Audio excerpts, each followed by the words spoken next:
Vampirismo, lobisomens, bruxas e feiticeiras, vida além da morte.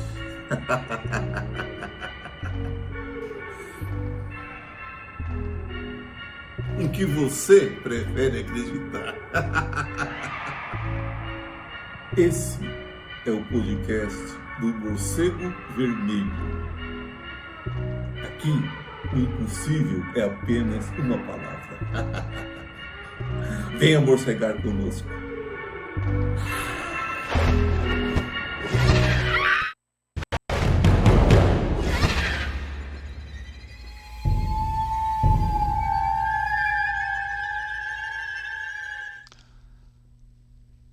Olá, criaturas da noite, crianças da lua.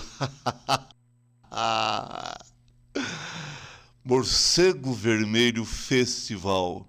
Este é o podcast do Morcegão e eu sou o seu anfitrião nesta noite terrível e eu espero que vocês tenham pesadelos tenebrosos, que tudo que vocês mais temem aconteça nessa noite. E eu trouxe para conversar com vocês um cineasta roteirista.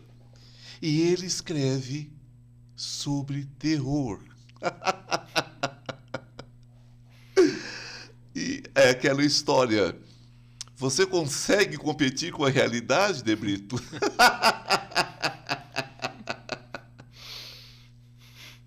Já é para eu responder? Ah, tá ali, ó. Tô me vendo na TV ali. Não. Bom, obrigado pelo convite. Adoro participar de tudo que o morcego faz. E, cara, é cada vez mais difícil, né, competir com a realidade. Mas, pelo menos, a gente consegue fazer com que essa triste realidade seja transformada e transformadora, né? Porque no filme a gente consegue trazer uma catarse além da questão da realidade, que é botar os signos do terror nesses tristes acontecimentos que acontecem e ao mesmo tempo fazer com que as pessoas enxerguem dentro de si o que as faz mal e tentem se libertar de alguma forma, né? Olha que profundo. Profundo. Eu quero agradecer você aceitar vir, né, de tão longe aqui para Transilvânia, na Romênia. Sempre, né, quis conhecer. Na minha humilde cripta, que de humilde não tem nada, porque eu não sou humilde, não é? Então, de humilde não tem nada. Eu quero fazer um brinde de sangue. Por favor. Deixe-me ver. Eu pedi um O negativo e espero que tenham trazido. Pode beber? Não, não é. É um sangue inferior. Com certeza de algum chulezento que pegaram aí pela Paulista na madrugada, né? Trouxeram para mim. Mas tudo bem. Eu sempre digo que isso é mundial. Precisamos exorcizar os nossos terrores, os nossos medos. Você acha que o terror tem essa função? Eu, quando comecei a escrever, eu não achava que tinha. É engraçado, porque às vezes a gente busca a escrita pelo entretenimento. Mas depois que eu comecei a produzir terror em massa, digamos assim, tanto na literatura quanto no cinema, eu percebi que os meus medos que eu tinha sobre monstros escuros, porque eram medos que na minha cabeça eram muito reais, claro, foram dissipando, foram desaparecendo. Então, sim, eu exorcizei muitos desses medos por causa do contato direto com o terror e com tudo que me amedrontava. Então, eu acredito, e não só em mim, acredito que quem lê bastante isso também acaba exorcizando um pouco dos deles também. É, porque ou você abraça o seu medo, sim, ou você vai morrer por ele, né? E eu também acredito muito em tocar a própria sombra. Eu acho que é muito fantasioso e muito errado você se considerar um ser humano 100% bom. Né? Então, assim, eu sei da minha maldade, eu encosto nela sempre que eu quero e produzo arte a partir disso, em vez de produzir maldades, né? Quando a gente olha direto pro abismo, o abismo olha de volta, Olha né? de volta, E às vezes você cai, né? E às vezes você cai, porque é o processo natural. Você nasce em Florianópolis, você muda para São Paulo em 98. São Paulo ainda é a válvula de escape no Brasil, ainda na produção de cultura? Não considero, viu? Não acho que seja. Os pernambucanos hoje eles estão com uma produção que eu considero mais criativa do que a nossa. Olha só. E lá o cinema ele está tendo um destaque muito grande internacional, né? Por causa dos dilemas que tem lá. Mas o Brasil ele é tão plural que cada região parece que faz um certo tipo de cinema. Então o cinema pernambucano e o cinema paulista e o cinema carioca são muito diferentes entre si. E hoje eu acho que estamos vivendo um momento do cinema pernambucano já há algum tempo. Mas a válvula pode não ser, mas a indústria, o que faz de fato a máquina girar ainda é São Paulo e Rio. Então os recursos estão mais aqui, as pessoas mais conhecidas estão aqui, há uma produção maior feita aqui, só que acho que o reconhecimento e a criatividade hoje está mais em outra região.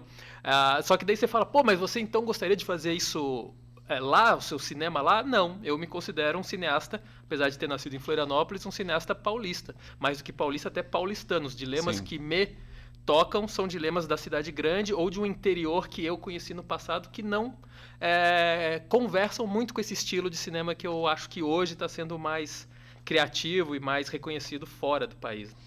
Mesmo porque fazer cinema em São Paulo é fazer cinema no mundo, né? Sim, sim. Você tem tudo aqui dentro, você tem todas as possibilidades e você também, de certa forma, você traz, né, esses dilemas do Nordeste para cá com uma outra visão, né? Sim, não. São Paulo é cosmopolita em tudo, né? Tanto na questão das pessoas, como na questão da cultura, como na questão da gastronomia, em tudo. Então, nós encontramos bolhas de tudo aqui. Então, a gente consegue explorar de tudo. Eu acredito até que essa parte de falar que Pernambuco pode ser o novo polo é porque, como lá não tem tantos, e lá é muito específico o estilo de cinema que é feito lá, a produção que é feita lá parece mais coerente, né? mais coesa, porque todas as produções lá são muito semelhantes. Aqui em São Paulo a gente tem justamente esses vários tipos de produção e acaba que elas não se conversam em alguns momentos. Não que isso seja ruim, eu acho isso ótimo, né? Eu acho que maior a pluralidade, maior a sua escolha também de consumo e de estilo de produção. Mas lá as pessoas que estão produzindo acabam tendo um acesso mais fácil, ainda é difícil, mas mais fácil ao governo, ao dinheiro público para produzir. E aqui é muita gente, né? Nós temos uma história antiga que é uma coisa meio antropofágica mesmo no Brasil, né? Aquilo que não faz parte de um certo miolo é destruído, é devorado, enfim. E tentam se absorver aquilo. Quando você centraliza toda a produção no eixo Rio-São Paulo, você arrebenta com todo o resto. Sim. Nós tínhamos um cinema no Sul, nós tínhamos um cinema no Centro-Oeste, nós tínhamos um cinema nas regiões do Nordeste, do Norte. Há poucos anos atrás eu vi produções de filmes de terror em Goiás nos anos 70. Não é? Super 8, aquela coisa toda. Você tinha produção local de novela, você tinha produção local de programa de auditório, você tinha uma efervescência que acabava culminando no teatro, na produção do teatro, produção do cinema e tudo mais. Porque uma coisa puxa a outra. Então, agora você chega nesse tempo, século XXI, já no primeiro quarto, e você ainda vê que essas cidades não conseguem produzir nenhum jornal, às vezes, um jornal local adequado. Ainda está dependendo daquilo que vem do eixo Rio-São Paulo. Sim. Você acha que isso está mudando? Você acha que o que está acontecendo em Pernambuco está acontecendo também com o restante do país? Você acha que vai haver uma retomada de uma regionalização da cultura, a cultura popular, a cultura de acesso fácil, que a gente entende por televisão, que a gente entende por tantas outras coisas? O que você acha? Tá. Posso ser pessimista aqui? Pode, por favor. Aliás, nós adoramos o pessimismo. Eu acredito que talvez... Inclusive, você vai ser comido no final do processo. Mas não posso comer? Então é melhor você ser realmente pessimista. Deixa eu fugir agora. Oi. Deixa eu fugir. Eu acho que pode, né, acontecer um aumento dessa produção, não pela questão do investimento, mas pela questão da facilidade de equipamentos, né, que hoje tudo ficou mais barato, tanto para produzir cinema, literatura, jornais, você consegue fazer tudo de um tablet, né, de um celular. Então, difundir um tipo de conhecimento pode se tornar um pouco mais comum, mas tornar profissionalizante isso, eu ainda acho que demora, sabe? De criar, então, uma nova indústria em cidades menores de interior, acho que não, porque nem parece que é uma prioridade para as pessoas dessas cidades criarem uma cultura lá local que seja forte o suficiente para competir com as da cidade grande, né? Eu acho que as pessoas acabam falando, não, se a gente vai fazer cultura, vamos para as cidades grandes, em vez de trazer o recurso para cá, que seria o ideal, porque daí Sim. todo mundo produz, todo mundo tem emprego, todo mundo pode, de fato, ser o que ela gostaria de ser, e não ser advogado, médico, engenheiro, porque os pais quiseram que seja, né? Não, vamos trabalhar cultura que, se nós tivermos os recursos aqui, podemos viver disso também. Com dignidade. Eu mudei de Florianópolis para cá por isso, porque lá, apesar de ser capital, não existia isso. Hoje a gente tem 2, 3 ou 4 faculdades de cinema lá, temos salas culturais lá, e na época que eu vim, em 98, não existia. Então eu vim para São Paulo justamente para estudar cinema, porque a parte cultural lá de Florianópolis era as bruxas, né? Que você deve conhecer bastante. Sim, né? com certeza. Digamos que eu seja íntimo. Pelo menos de 3, né? De acordo com os livros. De 3, Pelo as menos 3 de que eu 3, combino, com certeza. Você sabe que eu já comi várias. É um prato, é uma iguaria, né? A gente se alimenta bem de uma bruxa. O sangue é bem agradável. Você nunca provou? Acho que não. Você nunca mordeu uma bruxa? Não. Olha que você mordeu. Uma bruxa não. Vou confessar, acho que você mordeu. Olha, gente, olha, meus morceguidores, né? Afinal, vocês estão me morceguindo só no Instagram, não é, gente? Vocês já se inscreveram aqui no meu canal. Eu não entendo essas pessoas, eu vou ter que morder elas pessoalmente para ver se elas... Né? Gente, se inscreva no canal, olha. Hipnotiza. Né? Agora. Vão lá e se inscrevam nesse instante, porque senão vai sobrar para vocês. Me aguardem. Por que terror? Por que terror? Nessa pergunta eu estou preparado, hein? Porque a gente que faz terror parece que é tão estranho às outras pessoas que, né, têm um consumo de arte mais convencional. Tem essa dúvida, por que terror? Eu pergunto sempre, por que não? Né? Por que não terror? Por que não terror? Existe essa mística de que o gênero ele é um subgênero, né? Ele é um gênero menor do que o gênero dramático convencional, tanto no cinema quanto na literatura, sendo que eu considero o oposto. Daí você fala, mas o que você considera não conta para mercado? Não conta para mercado, mas imagina assim, uma pessoa que escreve uma literatura, uma alta literatura, que descreve os dramas de uma família pobre no Nordeste, que é o que a gente costuma ver bastante, que tem um certo respaldo da crítica.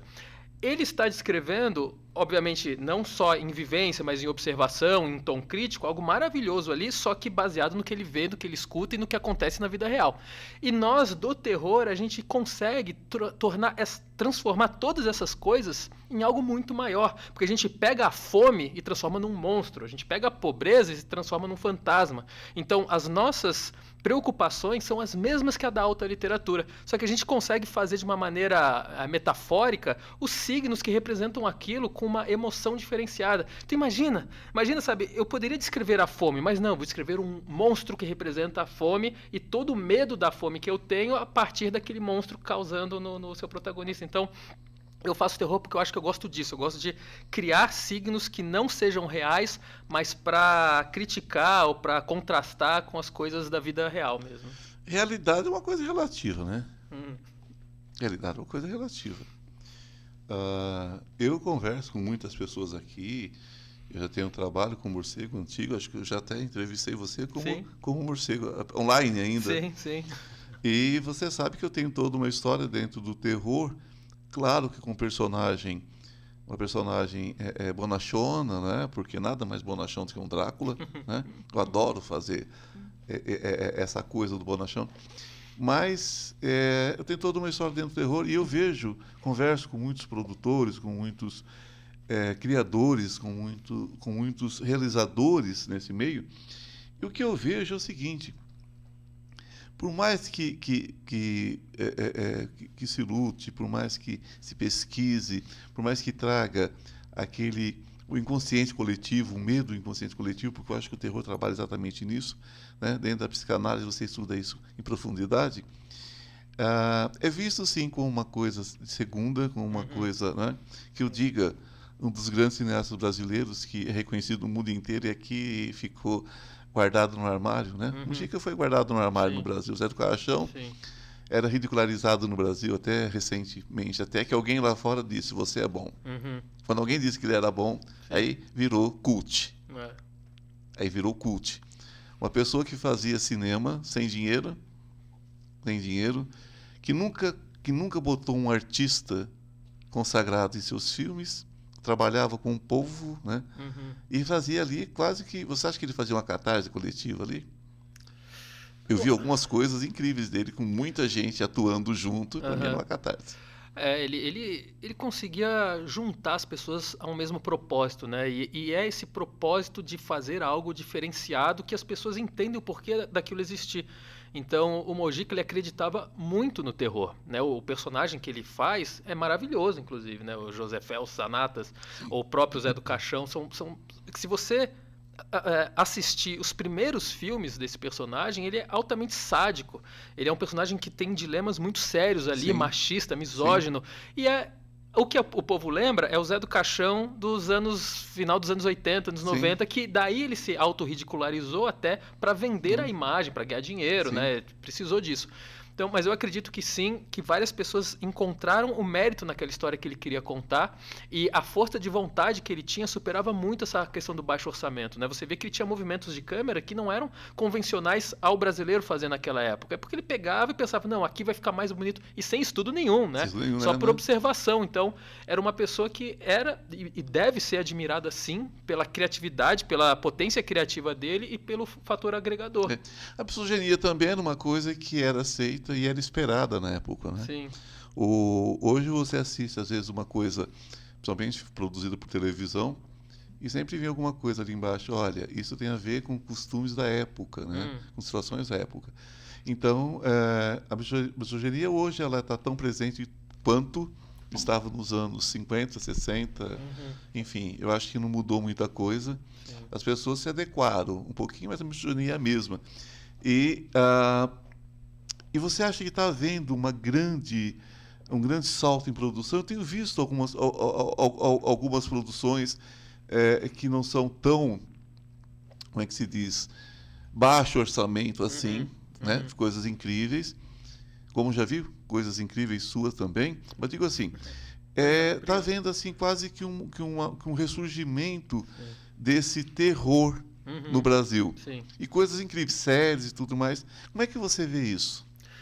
Eu acho que é ótimo aparecerem cada vez mais novos realizadores ou realizadores antigos que estejam se aventurando, migrando, ou simplesmente falar, vou fazer um filme, não precisa migrar como nós que só fazemos terror.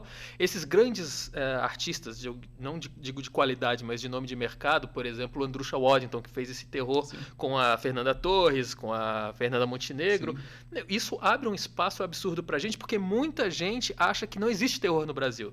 Porque os realizadores de terror do Brasil costumam ser independentes. E tem muitos filmes bons independentes de terror. E aí quando entra o Andrusha, quando entra uma série na Netflix sobre o folclore brasileiro, tudo isso chama a atenção para os realizadores que de fato já fazem.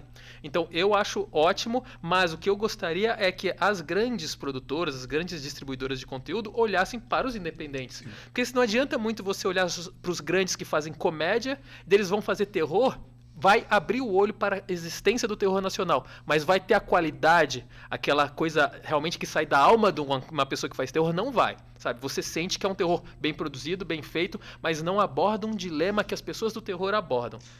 Ok, e falando sobre terror ainda, nós estamos falando em filmes de baixo orçamento, filmes independentes.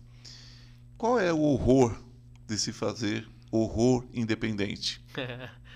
Bom, o horror de se fazer horror independente são vários, né? Sim. Um é a dificuldade de acesso ao recurso, porque o horror já é por si só um gênero difícil de conseguir, porque as empresas tendem a olhar com maus olhos o nome dela associado a algo profano, ou algo, né, violento.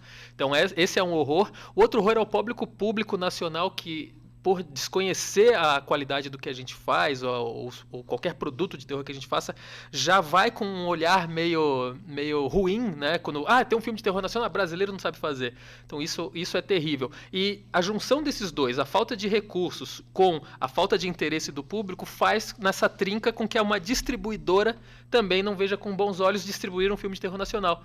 Então, você falou do crescente, né, de produções. Em 2015, num festival chamado Fantaspoa, lá no Rio Grande do Sul, tinham 8 produções de terror nacionais. Inclusive você foi premiado nele, né? Eu fui premiado, o Condado Macabro ganhou o melhor filme lá, e desses 8 filmes, só 2 conseguiram distribuição comercial até hoje. Os outros não viram a luz do dia, que foi o Condado Macabro e um do Jefferson D., que é um desses diretores grandes que estava se aventurando no terror. Esse é um podcast dentro de um festival de horror e terror, Morcego Vermelho. Mas muita gente acessa e às vezes não tem um conhecimento da parte técnica. A pessoa simplesmente vai ao cinema e gosta, frequenta os festivais, enfim. Explica para as pessoas o porquê que esses filmes não chegam à distribuição comercial. Não pegam a grande sala, não é distribuído de forma acessível, às vezes fica restrito a alguns cinemas cultos, algumas salas, e às vezes nem isso. Por que isso acontece? Eu posso puxar a sardinha pro morcego primeiro aqui? Pode, por favor. Cara, eu adoro o festival, eu já participei acho que 3, 4 vezes. Nós somos fantásticos. Já fui premiado lá com Histórias Estranhas, né? A gente ganhou um prêmio especial. E eu devo ao morcego a minha vaga no Fantilatã, né? Que fui representante do Brasil no Festival Latino-Americano. Você é fantástico, você não deve nada. Você deve seu trabalho, seu talento. Obrigado. Bom, então, qual é a dificuldade de estar nas salas de cinema com um filme de terror independente? É essa questão de, por faltar dinheiro, falta também atores famosos que chamem público. Então, né, o distribuidor já vai olhar e falar quem está no seu filme. A gente fala o João da Esquina. O João da Esquina não traz público, então já evita. A comparação com um padrão de qualidade norte-americano ou internacional que seja. Nós, por não termos recursos, os nossos efeitos visuais acabam sendo ou mais precários ou menos utilizados quando você poderia utilizar. Então, assim, existe toda uma dinâmica de qualidade de filme e preconceito de público. Então, essas duas coisas dificultam a nossa ida. E eu nem falaria que é só o terror. Quando você tem um filme nacional competindo com um blockbuster, nem precisa ser blockbuster, mas com um internacional, a sala exibidora vai te colocar num único horário no meio de 5 horários que ficam 4 para o internacional e 1 para o seu no dia, sabe? Porque eles sabem que naquele filme nacional, uma sala de 200 lugares, talvez ocupe 5, 10, 15 lugares, enquanto a outra pode lotar. Então a gente tem todo um trabalho a ser feito na base, né? Na base de investimento em distribuição, investimento no público, para ele aprender a gostar do que é feito aqui. Eu sou apaixonado por terror. E eu me lembro que o primeiro filme de terror que eu assisti eu devia ter muito pouca idade, porque... Mas você tem mais de 600 anos. Eu tinha muito pouca idade, pois é isso. Então vocês imaginam. Gente, mas para um vampiro 600 anos não é nada. Meu pai tem 1.200, então...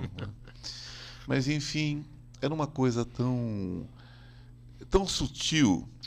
Era um monstro que ficava num jardim, era preto e branco ainda, evidentemente, um muro de pedra, e a pessoa vinha andando distraidamente pela calçada e o monstro esperando ele do lado de dentro. Então você via um monstro, você via a pessoa. Você via um monstro, você via a pessoa.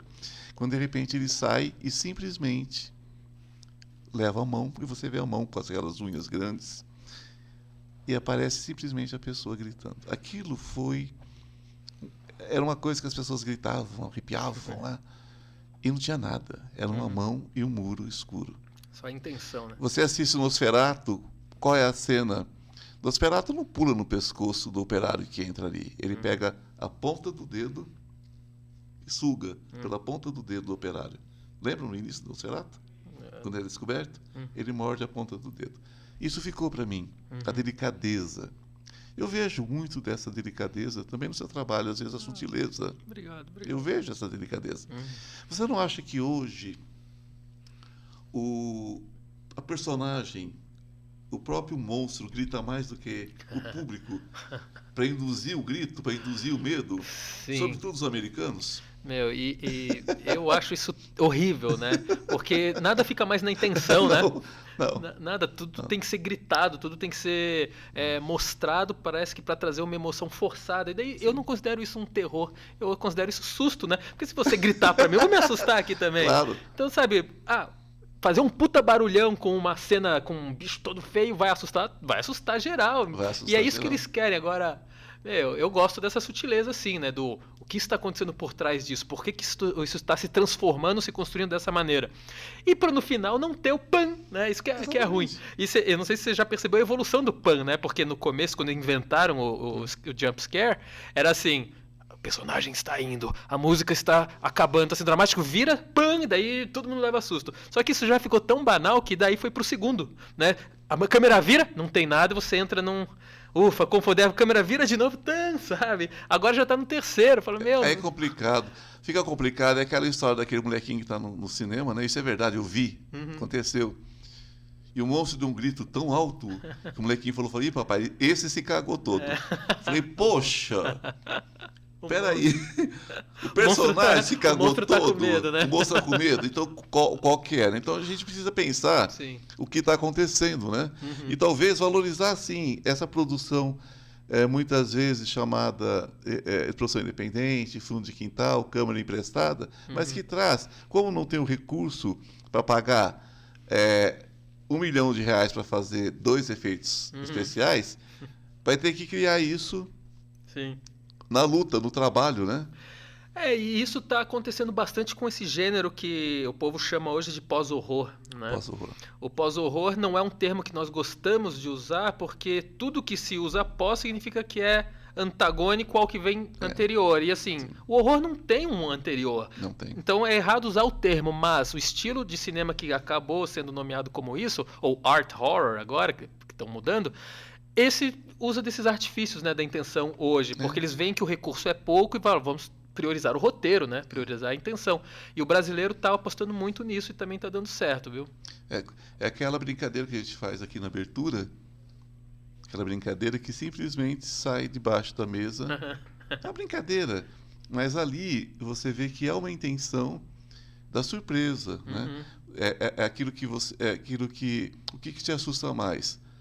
Um monstro peludo que sai do guarda-roupa ou uma coberta que se levanta sozinha, que é um efeito super barato, inocente, até bobinho, mas que é um terror, porque todas as pessoas têm um inconsciente coletivo, um medo que algo venha debaixo da cama, que vai levantar essa coberta e tudo mais. E às vezes esse monstro debaixo da coberta que você não vê é muito mais assustador na mente do espectador do que o que você apresenta, né? Um monstro peludo. Às vezes você já viu o monstro como ele é, você não saber como o monstro aciona o monstro mais aterrorizante que a gente pensa, né? É como aconteceu na Bruxa de Blair, por exemplo, que foi uma bobagem, um documentário fake, né? Mas por quê? Por que na época, já tem o quê? Uns 20 anos, 15? Por aí, né? Por que na época fez tanto sucesso?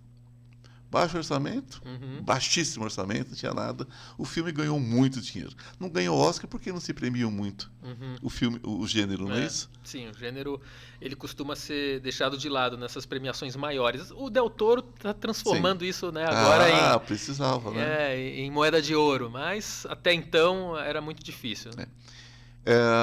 Nós estávamos conversando sobre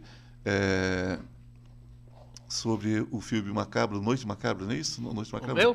Condado Macabro. Condado Macabro, exatamente. Fala um pouquinho sobre esse trabalho, porque inclusive ele venceu categoria de melhor filme em 2015 na premiação Mac Horror Festival, o Fantaspoa, né? Fantaspoa também, o Mac é lá em Manaus e o Fantaspoa no sul, né? Meus Norte dentes e sul, atrapalham um pouquinho, gente. E você também teve A Sombra da Lua. Vamos falar um pouquinho sobre esse Sombra da Lua, né? E depois a gente volta para esse outro filme que eu sei que ele é o seu Dodói. Mas a gente vai falar sobre ele depois. Vamos falar um pouquinho sobre A Sombra da Lua, que nós nunca conversamos sobre ele. É que A Sombra da Lua, ele foi meu primeiro livro, né? Ele saiu pela editora Rocco em 2012, ou seja, faz 10 anos já. Ele já foi filmado também. Ele não foi filmado ainda, ele está tentando virar série, porque é um livro muito grande. Foi isso que nós conversamos, exatamente. E desde aquela época eu ainda estou tentando. É um inferno, viu? Fala um pouquinho sobre essa história. O A Sombra da Lua, ele já tem um roteiro escrito e como eu já tinha trabalho com cinema, eu só trabalhava com cinema, ele era muito caro para ser realizado. Eu falei, eu gosto tanto dessa história, eu quero que as pessoas conheçam. Daí eu escrevi um livro. E daí o livro acabou indo super bem, né? E agora eu estou mais, inclusive, autor de livros do que cineasta. Mas a história, se você olhar por cima, é uma história de lobisomem, né? Uma história de uma pessoa que tem, né, a licantropia e aterroriza uma aldeia, mas é muito sobre xenofobia, né? Porque eu conto na época que os italianos veio a imigração italiana para o Brasil. E como o lobisomem, eu nem uso esse termo no livro, mas como o lobisomem é uma criatura europeia, eu falei, como trazê-la para o Brasil? Eu não quero simplesmente criar aqui uma mitologia própria, eu quero eu quero possuir a lenda original e transformar ela no Brasil de uma maneira crível. Lenda, certeza que é lenda. Assim, eu tenho o meu lado, né, de acreditar nas coisas, mas a gente fala lenda porque é socialmente aceito, né? Sim. Mas no caso ali, o que eu fiz? Por ser uma lenda europeia, eu falei, vou situar na época da imigração italiana, daí pesquisei tudo a melhor época possível ali, e a criatura vem na imigração. Então a criatura vem da Europa, se fixa no interior de São Paulo, e dali ele cria uma família tal, mas começa a aterrorizar a cidade. Só que eu trato a licantropia como maldição, né? Não como um super-herói ou como uma criatura forte apenas refém dos desejos do homem. Não, é uma maldição, a pessoa não gosta daquilo. E aí todo o filme tem uma reviravolta gigantesca porque esse pai, ele tem 7 filhos, né? E daí é meio que eu uso todas as histórias. Todos os históricos de maldição para mostrar quem é o verdadeiro lobisomem, sabe? Então ele vai indo... Eu faço a história do arranhar, eu trago a história do 7º filho, eu trago a história do pacto não, porque seria uma história anterior. Mas eu falei assim, eu vou pegar todas as junções de lendas e criar uma lenda própria, e as pessoas que acreditam na lenda do arranhar, na lenda do 7º filho ou em outras lendas, vão se identificar com por que será que isso aconteceu, sabe? Então o lobisomem, você colocaria ele como um metamorfo? Metamorfo, não. Porque eu acho que o metamorfo ele consegue se transformar em outras criaturas, né? E enquanto o lobisomem é uma maldição própria daquela criatura que eu coloco como origem grega, né? Na verdade, de Licaon, né? Porque Zeus transformou Licaon após Licaon ter oferecido a carne do próprio filho para Zeus comer. Então eu gosto dessa teoria. Mas não deixa de ser um metamorfo, mas é um metamorfo de uma criatura só, né? Uma criatura só. E o metamorfo, ele tem consciência do que ele está fazendo, exatamente. Né? O passo que o lobisomem não teria. O metamorfo acho que controla quando pode se transformar, né? Ele se transforma em outras pessoas também, né? Mas a questão do lobisomem no Brasil é um pouquinho mais profunda, né? Porque se você pega o interior de São Paulo de 50 anos atrás, isso era conversado em qualquer história de família. E cruzava as praças, 7 praças durante a noite. Andava na beirada do cemitério. Eu sou de família de Jundiaí, né? Agora falando já não mais do Drácula, né? Mas falando de quem está por trás do Drácula. E ali se falava muito ali, inclusive histórias de família, tudo, com lobisomens que tinham vindo da Europa mesmo, né? Na Segunda Guerra. Era muito comum isso. Que legal essa pesquisa sua. E eu fiz o meu lobisomem ter as lendas nacionais também, né? Eu trago ele da Europa porque é uma criatura europeia, mas eu quis trazer como uma história brasileira. Tem uma história muito comum do lobisomem nacional, talvez até você já conheça, já tenha ouvido, que é a dos fiapos de tecido na boca do marido, porque ele foge uma noite, daí ataca a mulher, e daí quando ele volta na manhã seguinte, a mulher não sabia que ele era lobisomem, ela vê os fiapos na boca dele e vê, ele é um lobisomem. Então eu conto essa história no livro também. Além do lobisomem porco, né? Porque tem fio dental, né? Ele podia passar o fio dental de manhã, né? Você imagina. Que ele vem da floresta, né? O que eu ouvia quando era muito pequeno é que eles comiam a fralda do bebê, né? A fralda do bebê? Eu falava, pô, tanta coisa para comer, vai comer merda de criança, que cacete é esse, né? Coitado do lobisomem, mas enfim, são aquelas histórias. Agora eu gostaria assim, que você colocasse um pouquinho. Eu sei que é o seu Dodói, né? Porque ele já é um filme, já tem toda uma história, já tem premiadíssimo, né? Contato Macabro. Condados Macabros. Eu adoro tudo que é macabro.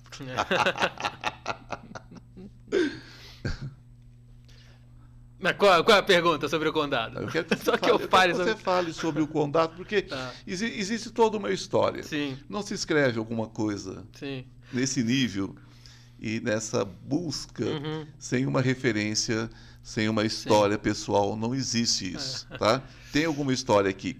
Porque, digamos que existem muitas referências, existem. Eu poderia citar um monte delas, mas não é não é não é nada baseado em nada que está pronto, nada que está feito. Tem referências? Tem. Porque tudo tem referência hoje. Sim. Hoje, se alguém for fazer alguma coisa sem referência, eu digo mentira. Porque tudo tem um point, tudo tem uma historinha. Mas, de onde vem essa criação? Por quê? Por que esse condado? Por que essa... Eu vi tudo, vi isso aqui, vi o filme, já conversei com você sobre, mas é para quem nunca escutou você falar sobre o filme. Porque a pessoa vê o filme, ele acha que aquilo veio do nada, né? Sim. Que aquilo foi a pessoa só vê o psicótico, né? Vê só o resultado, não vê o esforço, né? Não vê o esforço. Cara, o Condado Macabro, eu lembro bem a vontade de escrever ele, foi um grito de desespero para as dificuldades de produção audiovisual no Brasil. Sim. Para o gênero. Porque eu sabia que eu não estava conseguindo dinheiro para fazer nada sério que eu queria. Eu tinha 3 roteiros seríssimos, tanto de terror como não terror, e não conseguia produzir. E aí eu falei, eu quero fazer um filme do jeito que eu imagino, sem amarra nenhuma de governo, de patrocínio, e escrevi o Condado Macabro, né? Porque o Condado Macabro é um slasher, sangue, violência e sexo, sim, sem muito compromisso. Porque eu pensei, se eu tivesse qualquer amarra, eles não iam deixar eu fazer esse filme. Porque tem olho saindo, né? Tem uma coisa que o Brasil não costuma, não está acostumado a fazer. Então o Condado Macabro foi isso, ó, eu vou mostrar que dá para se fazer um filme assim só por você gostar de fazer. E como eu era formado em cinema e toda a minha equipe também era formada em cinema, a gente pôde fazer assim uma equipe de 4 pessoas corresponder às funções de uma equipe de 30. Pois é. Então foi terrível fazer, foi cansativo fazer, mas a gente sabia que ia conseguir. Então a nossa meta, o Condado, surgiu por causa disso. E aí eu fui atrás, como você falou, das referências, né? Eu queria ter um filme brasileiro que conversasse muito com o clima do Massacre da Serra Elétrica. Sim. Que é o Brasil... Não tem filme slasher no Brasil. Hoje a gente tem o Skull do Capel, né? Tem o Condado. E o único filme slasher que se tinha registro no Brasil era um filme dos anos 80 chamado Shock. E mesmo assim não pegou tanto. Então eu falei, eu vou fazer um slasher que a gente não faz slasher. Daí escrevi, né, máscara de porco, máscara de boneca, assassino mascarado e tudo, junto com as coisas que eu gosto de reviravolta de roteiro e essas influências do Massacre da Serra Elétrica, do Sexta-feira 13, tanto que o personagem mais matador lá se chama Jonas, que é um anagrama de Jason. Então assim, tem toda uma brincadeira aí. E eu também tenho referências nos filmes do Rob Zombie, que muita gente odeia Rob Zombie no cinema dele, mas eu adoro. Por quê? Qual seria a questão? No que é que ele incomoda? Acham que ele é muito poser, né? Porque ele é um roqueiro, né? O Rob Zombie, e ele virou diretor de cinema e ele começou a experimentar muito. Então o cinema dele ele é muito... Não chega a ser prepotente, mas ele é ousado demais e as pessoas falam, não precisa disso, sabe? Porque ele não tem total domínio, mas ele vai lá e faz uma coisa totalmente absurda, de mudança de cor, de mudança de ângulo, que não parece apropriado à cena. Entendi. Mas eu entendo porque ele faz aquilo, sabe? Então eu gosto. Então é uma das referências do Condado Macabro, é esse filme A Casa dos Mil Corpos, que eu acho maravilhoso, e o Rejeitados pelo Diabo. E Os Palhaços, que é o grande chamariz do filme, na questão de qualidade de roteiro, eles foram inspirados num filme espanhol chamado A Balada do Amor e do Ódio, do De la Iglesia, que eu não acho o filme uma obra-prima, mas eu acho a construção de personagem dos palhaços, sim, Daí, e inclusive, eu tava preso no roteiro porque ele ia ficar muito curto. Então eu falei, eu preciso adicionar algum personagem aqui. E daí eu fui com o ator do Cangaço, que faz o Cangaço, Francisco Gaspar, no cinema assistir esse filme. E daí quando eu assisti esse filme, é maravilhoso. E daí quando a gente viu esse filme, eu falei, pronto, vou criar os palhaços brasileiros aqui. Então eles não são inspirados naqueles personagens, mas foi de onde veio a faísca para eu fazer o palhaço Mambembe que a gente tem aqui de rua. Bem interessante. E veja bem, você tem, voltando aqui, nós já conversamos sobre, mas explica, você recebeu o prêmio Jabuti de Literatura em 2013, pela Sombra da Lua. Foi indicado, na verdade. Foi indicado. Mas quando eu digo recebeu, é no sentido assim, explica para as pessoas, porque as pessoas não entendem o que é ser indicado por um prêmio como esse. Olha só, engraçado. As pessoas não têm muito... Não, isso é uma coisa que eu até às vezes penso em esconder do currículo, a indicação, porque hoje em dia a indicação é mais fácil. A indicação hoje, qualquer autor pode se inscrever ao Jabuti, que é a primeira indicação. Só que em 2013, 2012... A história era outra. A história é outra. Não existiam editoras independentes quase, né? Você, como autor, não escrevia no Jabuti, porque é caro escrever no Jabuti. Então, você tinha uma pré-seleção de melhores livros do ano de cada editora. E esses livros eram indicados ao Jabuti. E daí de lá saíam os finalistas e do finalista o vencedor. Então em 2013 foi meu primeiro livro, fui indicado pela editora Rocco, que publica tipo 10 livros por mês, eles indicaram 8, né? Daí desses 8 o Sombra foi, mas não foi finalista. Porém, ano passado eu fui finalista do Jabuti. Né? Ano passado eu fui finalista do Jabuti com Apocalipse segundo Fausto. Tá.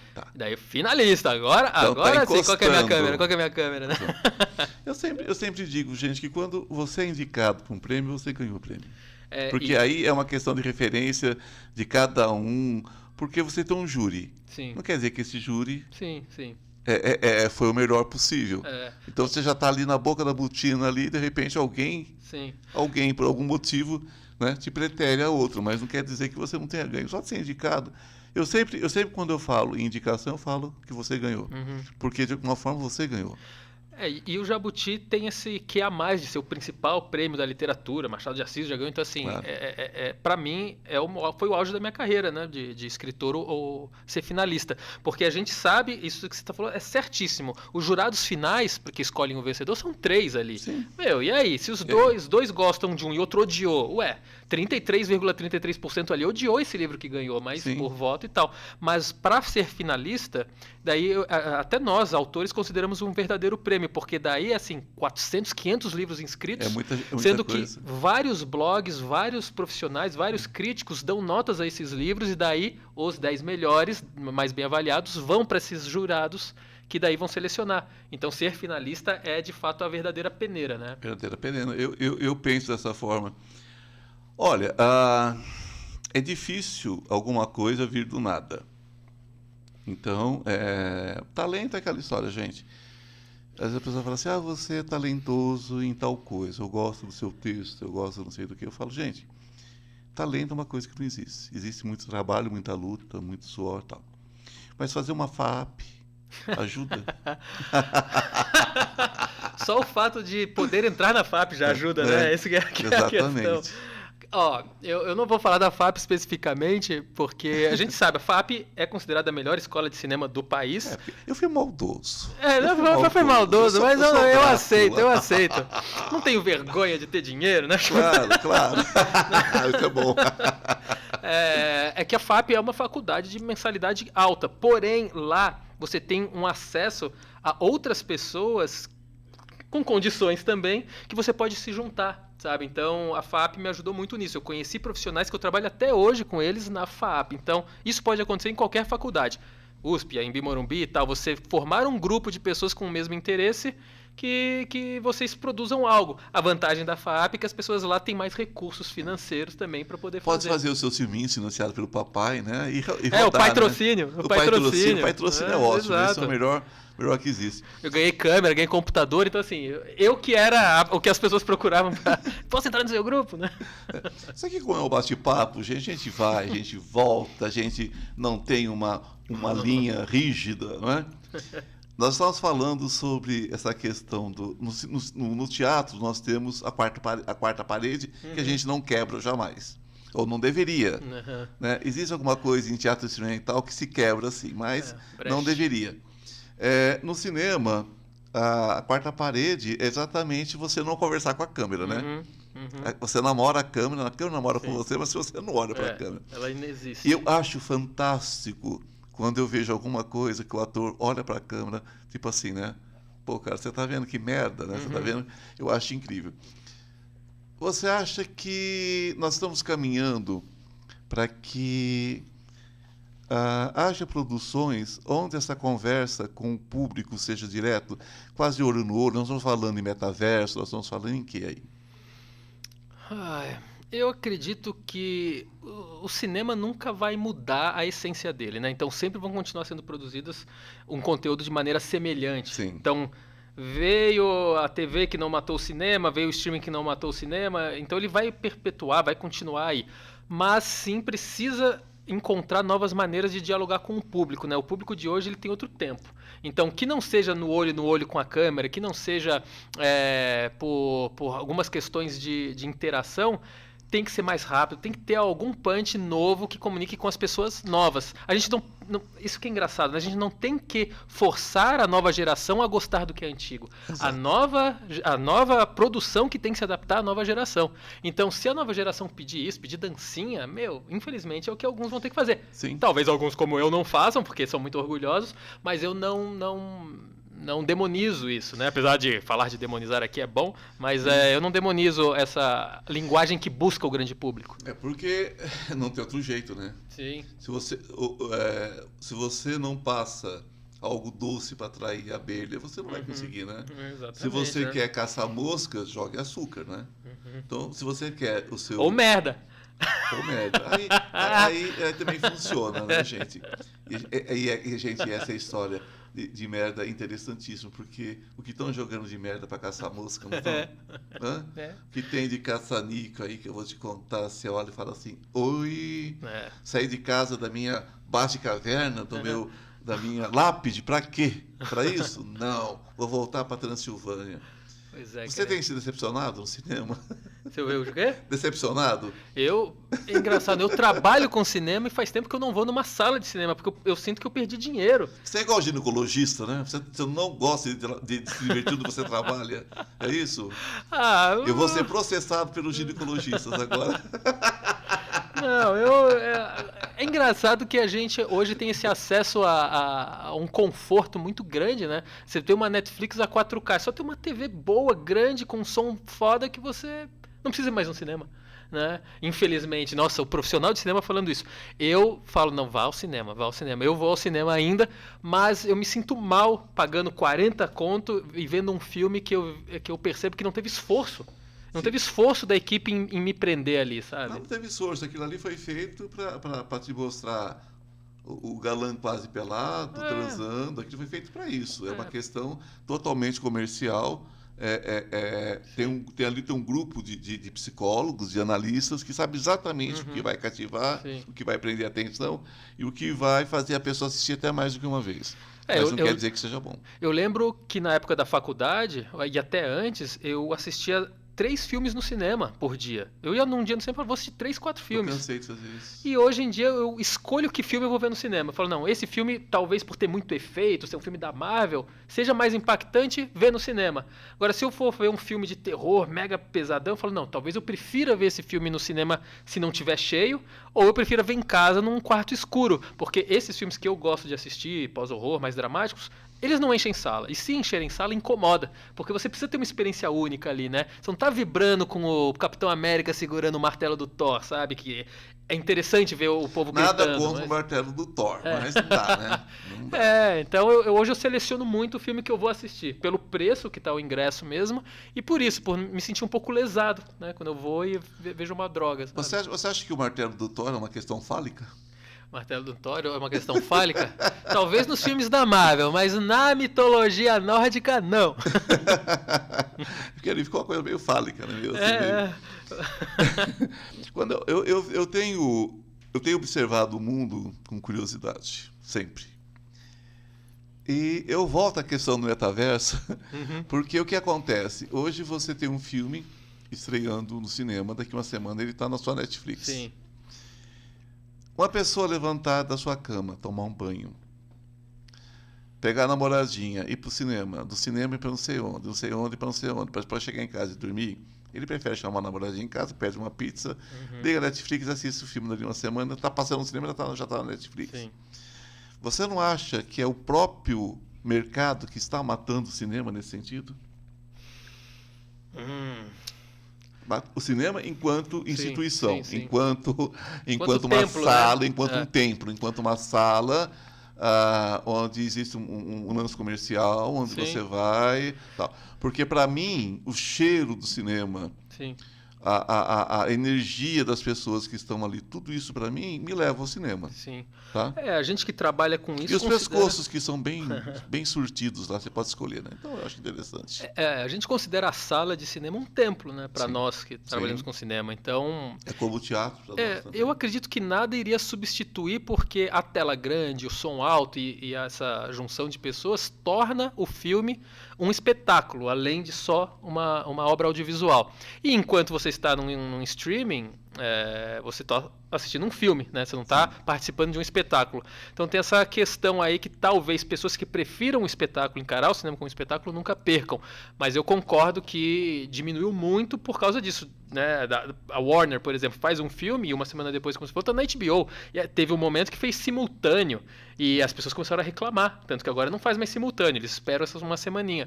Porque o cinema ainda assim, é muito diferente. Você não tem uma estrela da Netflix. Sabe? Essa pessoa é uma estrela, por quê? Porque ela faz filmes da Netflix. Você tem estrelas de cinema. As pessoas que fazem cinema são estrelas, né? Ainda existe isso. Então, isso dificilmente vai acabar, mas sim, está muito forte a força desses streamings em tentar diminuir a frequência das pessoas indo ao cinema, e isso não vem de amantes do cinema, vem de empresários, né? Empresários. Mas aí é aquela questão, se você tem um shopping, você tem 10 salas de cinema, você compra, por exemplo, uma franquia dessas aí, Thor, por exemplo, eles põem as 10 salas com o mesmo filme. Horrível, né? E vai lotar pipocar tudo, aquilo ali e tal. Mas não se vive só do filme do Thor. Sim. Porque acaba o filme do Thor, acaba o filme do Homem-Aranha, o Homem-Piranha, seja lá o que for, e você cai na real da produção mais romântica e tudo mais.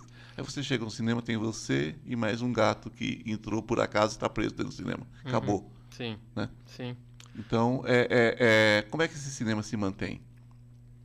Esse cinema se mantém com venda de pipoca, né? Por incrível que pareça. Mas tem que ter alguém para comer pipoca, né? Tem que comer pipoca, que daí eles compram na do Thor, né? Porque nesses filmes mais românticos e mais dramáticos, não se come pipoca também, porque você tá lá para prestar atenção no que os atores estão falando, não no som da pipoca sendo mastigada. E se for muito romântico, a gente não precisa comer a pipoca. Né? Comer outra coisa. Pode comer outra coisa. Exato, então, eu também acho. Eu acho bem mais prático. Mas é triste, sabe? Mas ia falar um termo em inglês, mas essa superlotação do cinema do super-herói ou internacional nas salas também vem como uma exigência da distribuidora de fora. Isso que é ruim, né? Porque assim, se você não pegar 10 Thor aqui para sua sala, eu não vou te dar tal filme. Então vira um jogo bem ruim do... Caça-níquel. Colonialista total, né? E o cara do cinema também sabe que ele fala, pô, se eu colocar só filme romântico e um Thor, talvez eu nem bata a minha meta de lucro. Então ele bota Thor e um monte de coisa e daí é aquilo. Uma sessão, duas, uma sala com um filme que atrai 2 pessoas, né? Porque existem esses filmes, como você falou, né? E as pessoas querem assistir, tem pessoas que querem assistir, só que não é a massa, né? Mas às vezes uma quantidade grande também, então... E você não vai desenvolver necessariamente cinéfilos sim. assistindo esses super-heróis, né? Não vai, né? Porque agora a gente, né, voltou pro super-herói como sendo algo ruim do cinema. Também não considero, adoro ver os filmes da Marvel. Também.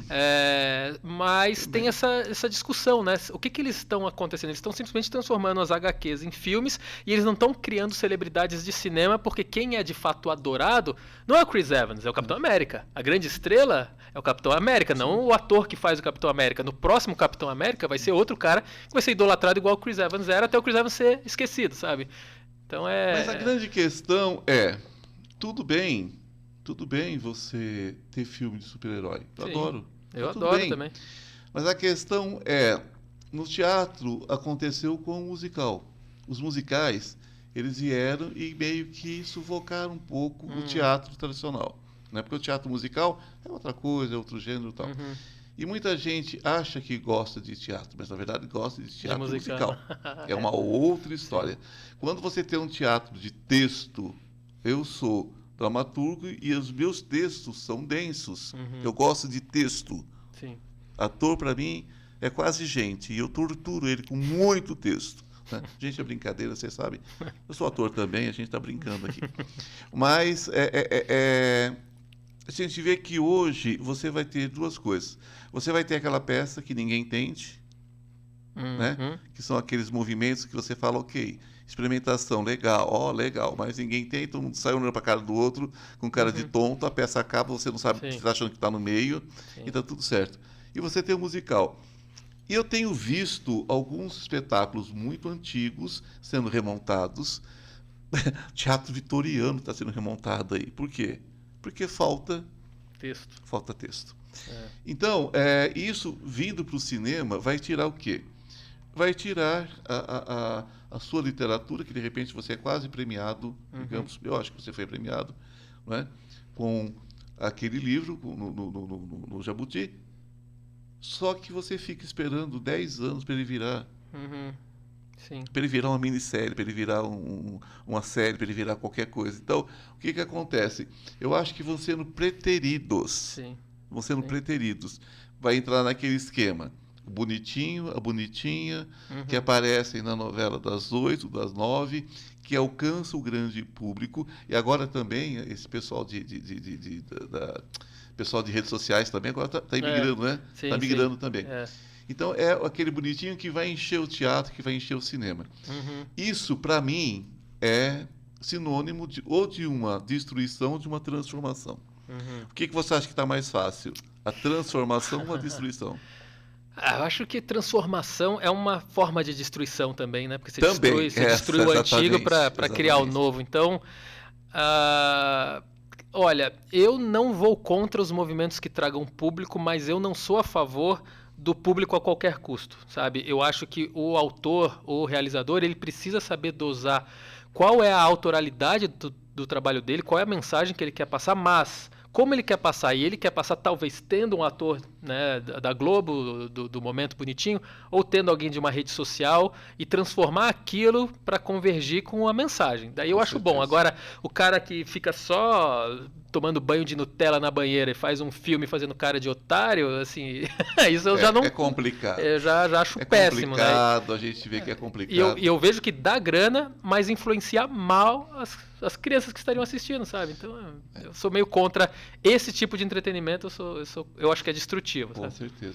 Gente, eu quero dar um recado para vocês agora, porque não se produz nada nesse país se a gente não tiver um apoiozinho, né? Não tiver um carinho de alguém. E eu tenho um prazer imenso em falar sobre essa pessoa, né? Que com tanto carinho trouxe pra gente esse Cápsula House. Gente, é maravilhosa. São casas... Você já ouviu falar delas, já, Brito? Cápsula House? Acho que não, viu? São casas feitas de armação e vidro. Então você vai comprando os módulos. Você pode ter um módulo só e ter tudo dentro desse módulo, como se fosse um quartinho de hotel. Você pode ter 2 módulos e fazer uma casa um pouco maior. Você pode ter 30 módulos. Você pode construir uma pousada todinha com módulos de vidro e você ter um contato direto com a natureza. E um castelo? Um castelo. Eu tenho, né, na Transilvânia, um castelo já feito que eu ganhei de presente do meu amigo André May, né? Só que eu curto só a lua, né? No sol nem pensar, porque não faz bem para minha pele, você imagina. Tem que ter bastante curtida, né? Mas eu tenho que dar você sabe, eu não faço a linha desses vampirinhos novos, né? Porque tem uns vampirinhos brilham, aí, né? Tem uns vampirinhos que eles passam um protetor solar, pode sair no sol. Eu não curto, sabe? Você Acho não que brilha? Dá certo. Não. Tipo, como é que é? Amanhecer, né? É amanhecer? Crepúsculo. Crepúsculo, não é a mesma. É tão chato que eu chamo de crepúsculo. Eu chamo de outras coisas. Crepúsculo, como é que é? Com esse dente não dá, gente. Mas aquela capinha, você sabe de onde, né? Eu chamo daquilo. Enfim, mas essa cápsula house é maravilhosa. Então entra lá, gente, MyBag. Tem aí o contato para vocês, o 981708873 019? É 019 ali o fixo? Acho que é 019 91 9817 8873, é isso, né? Quer que eu fale para você? Quero, por favor. 19 98 170 8873. Olha, esse foi de Brito. Cápsulas House. Gente, entra lá, dá uma olhadinha, né? Fala lá com o nosso amigo André May e peça a sua. Aliás, você vai lá e vê o que você quer, porque ele coloca no seu quintal. Olha só, vai lá com o guincho, cara. No meu não. Não tem, ele coloca no seu, a hora que você quiser. Ele coloca em qualquer lugar, esse cara, sabe? Ele é terrível. Ele vai e coloca dentro, cara, em cima, com o guindaste. Esse cara é gente boa. Mas você sabe que é muito legal, né? Você ter um cantinho no jardim, por exemplo, já imaginou? Fala assim, não quero ver ninguém hoje, né? Qual é o nome da sua senhora? Bianca. A Bianca? Você fala assim, não quero ver a Bianca hoje. Hoje eu vou ficar lá. Ela fala, você vai ficar por lá o resto da tua vida. É bem por aí, né? Se atreva a deixá-la. O que você está planejando para 2023? Planejando para 2023. Eu estou escrevendo um livro Além de novo. sobreviver. Além de sobreviver. Precisamos disso, né? Para concluir o plano. Eu estou escrevendo um livro que eu pretendo que seja lançado ano que vem, que se chama Moloch, que é sobre, né, um dos demônios que controla o inferno, mas não tem nada a ver com isso, não tem, porque Moloch, que eu estou abordando, é o deus que foi demonizado depois que os cristãos, né, depois que Cristo tornou-se a religião principal do Império Romano, mas os habitantes da antiga Canaã idolatravam esse deus Moloch. Eu estou meio que criando uma lenda a partir disso, como se fosse uma crença de uma comunidade do interior do Brasil. Assim. Olha só, interessantíssimo. Então é o meu foco. O diabo é uma criação cristã, judaico-cristã. Aliás, judaica não, porque os judeus nem curtem muito esse papo não, de pecado, de demônio e tal. Mas os cristãos adoram, né? Sim.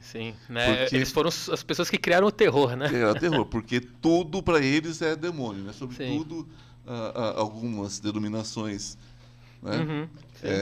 Tem o diabo como, na verdade, o seu ídolo, né? Porque não se fala outra coisa a não ser o demônio. Demônio vende, né? Demônio vende bem, né? E de qualquer maneira, se você faz ele mal, sexy, feio, é uma imagem que representa muito assim para nós, né? O sentido da rebeldia e tal. Então, sim, vende bem. E deve vender mesmo. E deve vender, porque ele usa o que as pessoas têm como essência. E assim, eu tenho essa noção, né? Eu leio muito a Bíblia, né? Por exemplo, o cara escreve terror e tal, mas li a Bíblia, leio outros livros também, leio muito sobre bruxaria, sobre telema, leio bastante dessas coisas e vampiros? Vampiros, né? Vampiros, lógico. Pensei que ele não lia sobre vampiros, eu já ia dar-lhe uma dentada. E eu acredito muito nessa versão, né? De que a rebeldia veio, na verdade, como uma revolta ao escravagismo, sabe, da adoração. Então, eu gosto dessa versão de vou levar a luz aos humanos porque não merecem a escravidão de uma adoração talvez desnecessária. Então, por mais profano que pareça isso, assim, eu acho interessante essa visão da coisa, sabe? Porque Deus ele é colocado na verdade, como uma pessoa vingativa, uma pessoa difícil, uma pessoa rancorosa, né? Sim. Principalmente então, no Antigo Testamento. Então eles dão uma conotação diabólica para Deus. Sim. Né? Porque demônio, você sabe de onde vem de moscas, né? Moscas. Então, quando via alguma coisa deteriorando, falava demônio. Nada mais são que moscas. Porque eles achavam, por isso que fala que a verdadeira morte, né, é morrer a morte verdadeira. É deixar de existir enquanto espírito. Né? Então, isso é um equívoco. Eu estou aqui. Né? Eu estou aqui em espírito. Né? Estamos todos. Mas, enfim, quando você pensa hoje, Brasil, Religião. Brasil, religião, cultura. Brasil, religião, cultura. Não vamos nem colocar política no meio, porque aí fica complicado. Vamos colocar Brasil, religião, cultura. Como é que você vê isso? Eu vejo que a religião ela ainda breca muito do que pode ser feito culturalmente no Brasil, né? Porque por a gente ser majoritariamente cristão, qualquer abordagem religiosa diferente disso não é muito bem aceita. E às vezes os próprios festivais, os festivais são menos rigorosos com isso e são, obviamente, menos preconceituosos. Eles gostam de ouvir tudo. Mas se existe algum risco de ter algo perigoso ali que ofenda a religião cristã, mas que não ofenda as outras religiões, eles tiram, porque ofenderia demais a cristã. E às vezes o terror ele mexe muito com o profano, não para ofender, mas para provocar. Então eu acredito que a religião ela é muito limitadora na cultura, na ciência, em tudo, sabe? Né? Eu acho que precisa ter uma noção assim. Eu considero religião e espiritualidade coisas altamente distintas, né? Então a espiritualidade eu acredito que sim é força motora para tudo. Mas religião com nome, com ídolo e tal, eu já acho que é perigoso. Isso não é nem divino, né? É. Não é nem divino, é outra coisa. Uhum. Nós, monstros, adoramos religiões. Nós adoramos. Porque ficam mais frágeis, né? O homem que se esconde atrás de um título já está complicado, né? Sim. As pessoas deveriam simplesmente ter pensamento próprio, né? Ter um raciocínio. Sim. Você já está dependendo de um ídolo, já está dependendo de uma doutrina, de um dogma. Então, aí já vem uma fraqueza, né? A fraqueza interessa muito. Você acha que a fraqueza interessa tanto quanto o culpado? Porque o mundo precisa de culpados. Tá. Você acha que o terror se delicia com os culpados? A gente arruma um culpado, por exemplo, na Alemanha, a gente vai culpar o judeu, vamos matar o judeu porque eles são culpados. Sim. A gente culpa o nordestino em outra região porque, né, e vamos perseguir o nordestino. Sim. A gente culpa aquilo porque está destruindo isso, aquilo porque está destruindo aquilo, já é comando culpados. Você acha que o terror, o horror, se delicia com isso? É matéria-prima? Eu acho que o terror ele não compartilha dessa busca por culpados, por exemplo, de minorias, mas ele se delicia em maltratar a pessoa que perpetrou essa busca pelo um culpado inexistente, sabe? Então, assim, eu acho lindo isso. Isso é maravilhoso. E engraçado, no terror é para ser mal, é para ser do mal, é profano, mas não. A gente vai lá e pega o causador da dor e faz ele se dar mal, ele ser o... Como concorrer, né? A gente vai falar assim, terror. Eu falo sempre aqui, terror para mim é criança morrendo de fome. Terror para mim é uma criança receber 3 bolachas de água e sal e um copo de suco de saquinho. Para mim isso é terror. É a fome, é a miséria. Nós não somos os monstros. Sim. Nós não somos os monstros. Os monstros estão geralmente com uma aparência muito bonitinha, né? Mas tem gosto para tudo, eu me acho lindo, né? Olha os dentes. Mas geralmente os monstros estão de terno, gravata, tem foro privilegiado, um monte de coisa que a gente vê por aí, né? Geralmente os monstros estão assim. E é por isso que eu perguntei, a primeira pergunta que eu fiz antes de se apresentar, se está difícil concorrer com a realidade. Sim. Eu já tinha te perguntado isso antes. Sim. Porque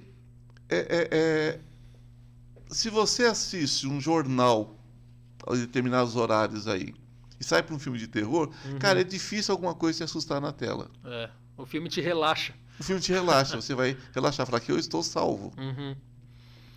Por saber que é ficção, né? E ao mesmo tempo, talvez quem tenha criado aquela ficção tenha se embasado em algo muito real. Né?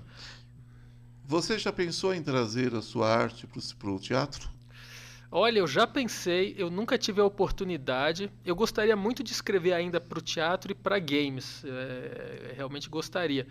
Mas no teatro eu nunca pensei em nada de terror, porque a minha vertente original era experimental. Na faculdade eu fazia trabalho de ficção experimental e no teatro eu tinha uma piração de fazer algo semelhante, assim, sabe? Você fala assim, eu pensei em escrever para teatro e para gay, eu falei, para games. Eu falei, pô, escrever para gay, quem que vai escrever para gay? Vai começar a escrever é um bom público, é um bom público. É um bom público.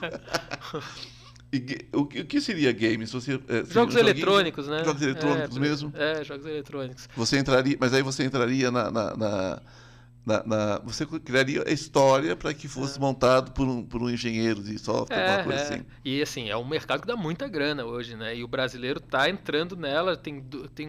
Puxa, esqueci o nome do jogo agora. Teve um jogo que saiu agora para os principais videogames, feitos por brasileiros e tá um sucesso, assim, que é de um hotel mal assombrado, terror também. Então é um mercado em expansão. E eu sempre joguei muito videogame, muito jogo de terror. Então, na minha tenra infância, eu queria ser um desenvolvedor de games, né? De games. E acabei indo pro cinema porque eu não tenho noção nenhuma ainda disso, mas gostaria, sabe? É um universo. O terror Halloween, aquela coisa de Halloween, aquele terror americano, aquele terror quase infantilizado. O que você acha? Você acha que não existe mercado para ele no Brasil? Você acha que é uma escola para futuros admiradores de terror? Sim. O que você pensa sobre? Eu concordo com essas duas visões, assim. Eu acho que ele é uma escola para os pequenos começarem a apreciar terror, porque não adianta você dar um terror denso, um terror difícil para uma criança, né? Ela vai se assustar, de fato. Agora, o Halloween, ele cria quase que um carnaval de monstros. Então eu gosto, sabe? Apesar de nós que trabalhamos com terror saber qual é a origem do Halloween, né, a origem pagã, essa americanização que construiu do evento, eu acho altamente satisfatória. As crianças adoram, e elas têm contatos com esse lado maldoso, porque queira ou não, é um monstro, são esqueletos, e é uma coisa que eu gosto muito, é a festa preferida do ano pra mim, né? Então eu vou com as minhas crianças, vamos pegar doce, todo mundo se fantasia, e eu, que já gosto de terror, vou começando a colocar aquele conteúdo um pouco mais maldoso pra elas, pra explicar. Mas eu acho ótimo, cara. E tem dois lados da moeda, né? Porque é maldoso se você pega a visão americana, a visão europeia. Mas se você pega a visão mexicana, por exemplo, é uma coisa Celebração abençoada. A Santa Morte, sim. Santa Morte, ela é uma Nossa Senhora só aos ossos. Né? Sim. Aí eu escutei alguém falando assim, mas aquilo é pagão, é uma coisa pagã, e não sei o que tem. Como assim uma Nossa Senhora só de ossos? Eu falei, bom, você com certeza não conhece a Europa, você com certeza nunca pisou em Roma, porque a maioria das igrejas tem só o esqueleto vestido de freira, vestido de padre, e está ali para ser adorado. Então não são só os mexicanos. Né? Sim. Esse culto aos ossos, nós temos no Rio de Janeiro. Você conhece a igreja dos Pretos do Rio de Janeiro? Não. Agora acho que Nossa Senhora do Rosário, Nossa Senhora dos Pretos, eu não sei, porque agora não tem mais, não sei Nossa Senhora dos Pretos, Nossa Senhora do Rosário. E quando você entra, tem um ossário lá. Tem um ossário cheio de ossos de escravos e tal. E dali também tem um tipo de adoração. Sim. Então, você tem igrejas no mundo inteiro feitas só de ossos. Então, tem os dois lados do terror, né? O que é terror? O que é terror? O que seria um terror amaldiçoado e um terror abençoado? Sim. Qual é o limite? E ao mesmo tempo a gente tem a gente sabe que nós somos ossos, né? Por que isso é um símbolo do terror? Porque alguém criou uma ideia de que o esqueleto sem a carne, sem os músculos, anda por estar sendo controlado por uma força demoníaca? No fundo nós somos ossos. Você mencionou dessa igreja, eu fui para Assis uma vez, né? Daí você falou, o cara faz FAP e vai para Itália, né? Então eu fui para Assis por causa de um festival de cinema. Eu já tive lá Assis perto. também. E tem a igreja lá que tem, acho que é o punho, né, do São Francisco. Então as pessoas vão lá cultuar aquilo, sabe? Que é uma mão cadavérica, né? Então, assim, então eu não sei qual é o limite, sabe? Eu gosto de não extrapolar o limite da ofensa. O que ofende, eu tento tirar. Mas o que é pegar algo que supostamente é sagrado e transformá-lo em profano, sendo que existe uma lógica por trás disso, como você falou, o ossário, o esqueleto, não precisa ser símbolo do profano. Mas eu uso esqueleto em tudo, até a minha camisa, né? Tudo esqueleto. E é porque eu sou profano? Não, é só porque, de fato... Vamos valorizar o nosso alicerce, né? Porque sem osso, exato, né? Seria uma gelatina, né? Nós teríamos uma funciona. bacia de banha e carne, não seria... Os ossos, né? Os ossos têm toda uma função, então vamos honrá-lo. Não, e se você entra no Vaticano, então, você tem lá o dedo de São Pedro, o dedo não sei do que, dedo não sei do que, quer dizer... Então, quer dizer, tá ali, né? Qual é o limite? Você acha que sempre tem essa dualidade? Você acha que tudo é uma questão realmente de quem está falando com quem, de quem está dialogando com quem? e o sentido que faz para a pessoa, não o sentido talvez de compreensão, mas o sentido de poder. Você acha que o terror ainda é uma questão de poder?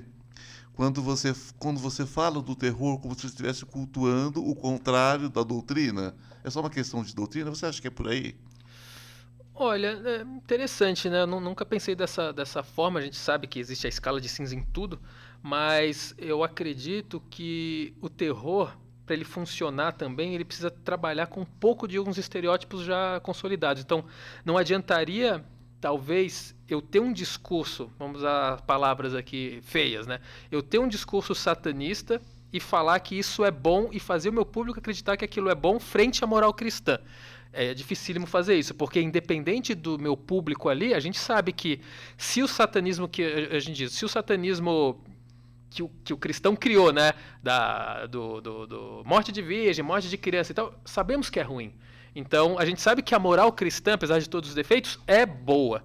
Então, assim, eu acho que existe um limite aí sim. Você não consegue transformar um discurso, dependendo da pessoa, como algo bom. Se você transforma um discurso ruim para alguém como algo bom, é porque tanto você e aquela pessoa são ruins, sabe? Então, eu acho que existe sim uma maldade. Não é tão clara em alguns pontos, mas a maldade, por essência, ela tá clara, sabe? O que te traz dor, o que te traz sofrimento, o que te traz algum tipo de ódio a outro, isso é ruim. Então não importa o discurso que você tenha, né? Então não adianta, vamos falar que o ódio é bom aqui se o meu público está falando que o ódio é bom também. Mas aquilo é ruim, sabe? Ruim. Aquilo é ruim. Então... É ruim, é pesado, é uma outra construção.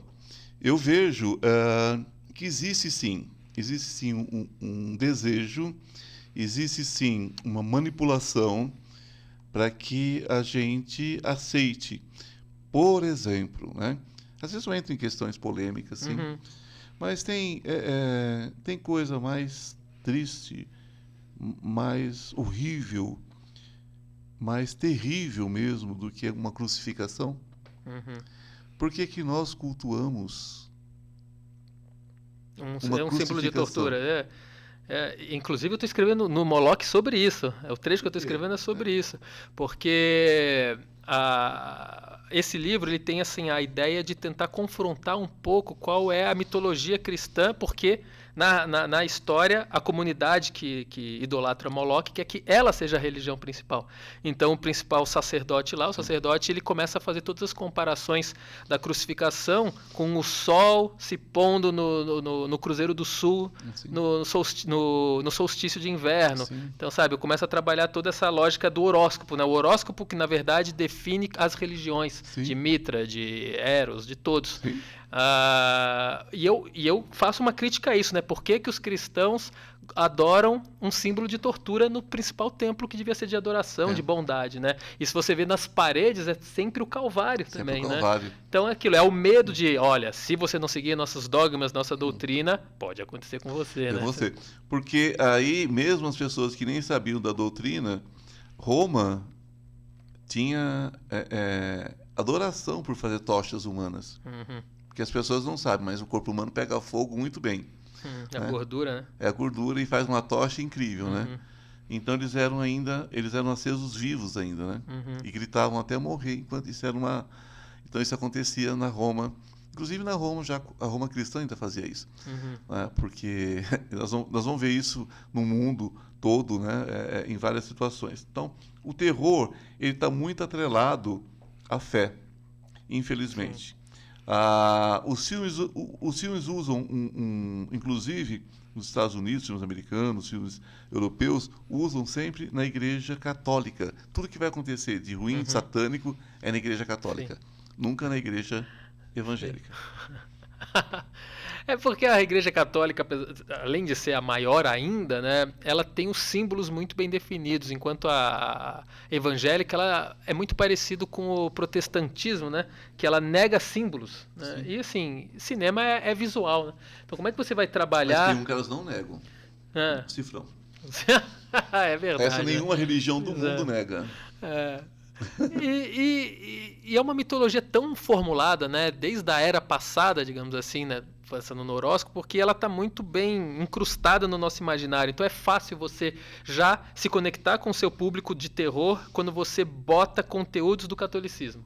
Eu trabalho muito catolicismo nas minhas histórias por causa disso, porque eu tenho propriedade sobre ela. É a minha religião, né? É o que eu nasci e é o que eu cresci escutando. Então eu não poderia pegar uma religião muçulmana e escrever sobre aquilo. Daí fala, é porque você tem medo? Não, é porque eu não tenho propriedade sobre aquilo. Você poderia falar sobre os gênios, os muçulmanos, né? Os muçulmanos têm crença num gênio que é um demônio, né? Uhum. Que é um verdadeiro demônio. Os muçulmanos têm a crença nesse gênio, que é da mitologia muçulmana. Mas, bom, vamos pensar assim. E o Drácula é uma criação, né, também da Sim, Igreja Católica, sim, olha só porque você. a minha esposa suicidou, né? E eles disseram que ela estava perdida. Então eu fui obrigado a morder o pescoço do padre. Né? Então, desde então eu sou perseguido. Mas, gente, eu sou tão sensível. Os dentes, né? Os meus dentes são teimosos, né? Eu acho bem interessante, porque você sabe que os americanos, eles têm um processo, assim, a menina, quando é muito quietinha, muito santinha, nos Estados Unidos, é católica. Elas vivem na culpa, elas não transam no casamento, então, contrário do Brasil, que aqui as mais santinhas são as evangélicas. Você acha que eles condenam essa busca da santidade hipócrita de muitos religiosos para poder mostrar o terror ali dentro? Porque nós sabemos, por exemplo, que os fenômenos poltergeist, essas coisas, todas são baseadas em processos de neurose, né? A pessoa tem aquela relação com a sexualidade e isso é condenado, ela sabe que isso é condenado pela religião dela e ela transforma aquilo num verdadeiro inferno. Gente, é conversa para muitas horas, a gente nunca consegue conversar pouco. Me diz uma coisa, qual o recado que você quer deixar? Além de que eu peço a vocês, por favor, gente, vamos seguir o Morcego Vermelho Festival. Né? Senão eu vou ser obrigado a morder o pescoço de vocês. Agora eu vou falar com o meu convidado para ele deixar o recado final. Meu recado final, bom, me sigam também, então, né? No Marcos_de Brito. E é aquela mensagem que todo mundo que escreve fala, né? Dê chance aos autores e aos produto nacional, assim, que é muito importante. A gente está fazendo algo diferente do que era feito anteriormente. A gente está aproveitando os recursos tecnológicos que foram criados. Então, deem oportunidade. É isso, né? Deem oportunidade para nós que trabalhamos com cultura nacional de gênero. E vão no Morcego Vermelho assistir. Gratidão, meu querido. Gratidão. Gratidão a vocês também, né? Com aquela mordidinha no pescoço. Tenham uma noite terrível, né? Com todos os pesadelos se tornando realidade. E se inscrevam no canal. Me assustou.